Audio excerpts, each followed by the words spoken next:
This is a lo-fi review, live from Poppy's Taco in Fells Point in Baltimore. Hold on so I can get that. Get the sign. There you go. It's a fantastic little taco joint right in Fells Point. Yeah. Don't have my food yet, but that's okay. Got chips of salsa, Modelo Especial with lime. And we're reviewing the Skechers Persistence. Interesting name. I guess it's good to persist. Nevertheless, we persist with this review. So yeah, this is the Skechers Persistence. You know what? This is how lo-fi this review is. Brought the spec sheet with me. Explain to people what a spec sheet is. It basically outlines all of the specs. Sometimes we get them. Skechers is pretty good about giving them to us. Sometimes we don't have to guess things. But yeah, Skechers Persistence. It's kind of it's a new shoe from them. I'm not really sure what it's supposed to be. Skechers seems to be really good at taking a lot of technologies from past shoes and throwing them into a new shoe. So this one has a carbon infused H plate. We've seen that before in shoes like the Max Road. Also has their Hyperburst midsole. Actually, you know what? It's not Hyperburst. It's not Hyperburst. They went back. That's where it's different. They went back. So it's basically just like an EVA midsole. Do you know why they said they did that? No. They said they did that because it's softer and more cushiony than the Hyperburst, and some people wanted a softer. Dude, who doesn't love feel. Hyperburst though? I guess somebody out there. Alright, whatever. So yeah, regular EVA, carbon infused H plate, Goodyear outsole rubber. Pretty like well constructed upper, a lot of padding around the collar here. Let me see that. Let me see the outsole. Very nice. See the Goodyear? Yep. All right, cool. We've always, you always love the Goodyear outsole. Yeah. I mean the color, Skechers-y. I did several runs in this shoe. I did a 14-mile run, long run, which it was like super humid out, hot. There's a tractor trailer coming, we'll see how that goes. It was a long run, I'll say that. I didn't hate the shoe. It's a little bit heavy on the foot. I'll give you the weights. It's actually, the specs sheet says 9.2 ounces for men's size 9, but it felt heavier. It could be just because the rubber, more bottom heavy. The ride is pretty good. You gotta wait a second, truck's going by. Yeah. Hey, tell me something.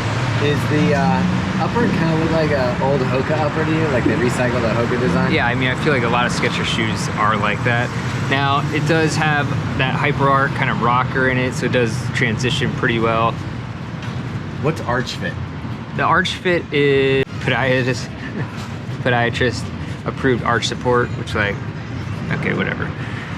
Now, I don't think there's anything special about this shoe, which is kind of why I'm not sure why they even made it. I mean, it seems like you can get everything you need from the rest of the Skechers stable. So this is meant to be just a standard daily trainer, I believe. And while it ran fine, I just didn't think there's anything that stood out about it. So I will say the upper was really warm on that human run. I mean, there's a lot here. One thing that I don't love about Skechers uppers is I just feel like they're not there. Max Road 5 was like my favorite shoe of 2021, and it's still, the upper was just kind of sloppy and roomy. I felt the same way in here. I got a hot spot on behind my big toe in it. I locked this thing down so many times on the run, I just could not get a secure fit. But explain why there's no wear on that particular shoe. Oh, because this is Thomas's shoe. Yeah. Yeah, I didn't end up running in it. I ended up, we've got a lot of shoes that we've got to get reviewed, so this one I skipped. Yeah, hold on. By the way, cheers. Cheers again. Beer break. Yeah. I forgot to put the lime in there, dude. You know the limes were only to keep flies away? I didn't know that. Yeah. That was a good thing flies were around so that we got limes and beer. Yeah. Anyways, final conclusions. I guess we can go final. I don't know what else I had to say about this shoe. It's an okay daily trainer. The price point on this, do we even have a price point? I think it's like $140. So is this worth it to you compared to some of the other daily trainers? Not really. I just don't understand. Again, I don't understand the point of this shoe, especially when there's a lot better Skechers shoes out there. I mean, I would just get the Ride 10 or the, again, Max Road if you can find it. The stack on this, by the way, 34 millimeters in the heel and 28 in the forefoot, so it's a decently high stack. You get some cushion, but you don't get that bounce that we're used to with the Hyperburst, you know what I mean? So I think overall, I'd probably pass on the shoe just because I think there's better options. It's not a bad shoe, it's just not Great. It's just, yeah. And our other reviewers felt the same way about it, so is what it is. If you like Skechers, you want to wear it, it's gonna be fine, but otherwise probably gonna go with something else. We're kind of just trying to do some more lo-fi reviews, keep it real, keep it simple. So if you do like this review, leave a comment. If you hate it, leave a comment too. I guess we'll see. Yeah, mostly that we're doing these for the shoes that aren't. Yeah, I mean, top of the line. there's so many. We get so many shoes. It's hard to do the studio versions, chops, edits. I mean, we're 4 people. Let's be honest. So we're trying to get it out there, do some cool things while having lunch, because kill 2 birds with 1 stone. Speaking of birds with 1 stone, Thomas was feeding sparrows over Are they here. back over? Do you think it's like seagulls, where if I throw it up, they'll land? Yeah. See what happens. Sorry. Excuse me. Sorry. They're not pigeons, so it's cool. Enjoy.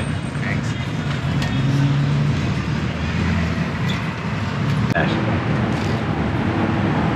I mean, pretty good.